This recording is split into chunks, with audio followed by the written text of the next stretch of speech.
আল্লাহ আমাদের বানিয়েছেন, পৃথিবীতে পাঠিয়েছেন, এখানে আমাদের প্রয়োজনটা কি? আমাদের এই অস্তিত্বের উদ্দেশ্যটা কি? আল্লাহ এর উত্তরে বলেছেন সূরা মুলক অধ্যায় নম্বর 67 আয়াত নম্বর 2। আল্লাহ বলেছেন আল্লাযী খালাকাল মাউতা ওয়াল হায়াতা, যে আল্লাহ সৃষ্টি করেছেন মৃত্যু ও জীবন পরীক্ষার জন্য। কে তোমাদের মধ্যে কর্মোত্তম? আপনাকে কেউ কষ্ট দিলে মুস্কি হাসি দিয়ে ক্ষমা করে দেন, এটাই তার সর্বোচ্চ শাস্তি। কেউ যদি জিজ্ঞেস করে কি ব্যাপার এত কষ্ট দিচ্ছ, আপনার কোনো কষ্ট আছে, আফসোস আছে, আপনি মুচকি হেসে দিয়ে বলবেন আফসোস একটাই, যে কোনো আফসোস নাই।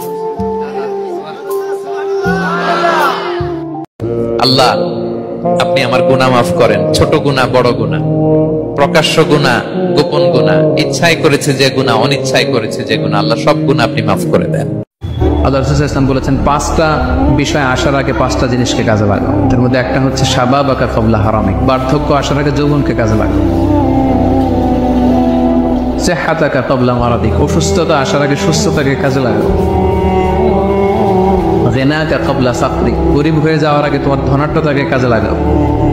ফারাগাকা ক্বাবলা শুগলি, ব্যস্ত হয়ে যাওয়ার আগে অবসরটারে কাজে লাগাও। হায়াতাকা ক্বাবলা মাউতিক, মৃত্যু আসার আগে জীবনটারে কাজে লাগাও।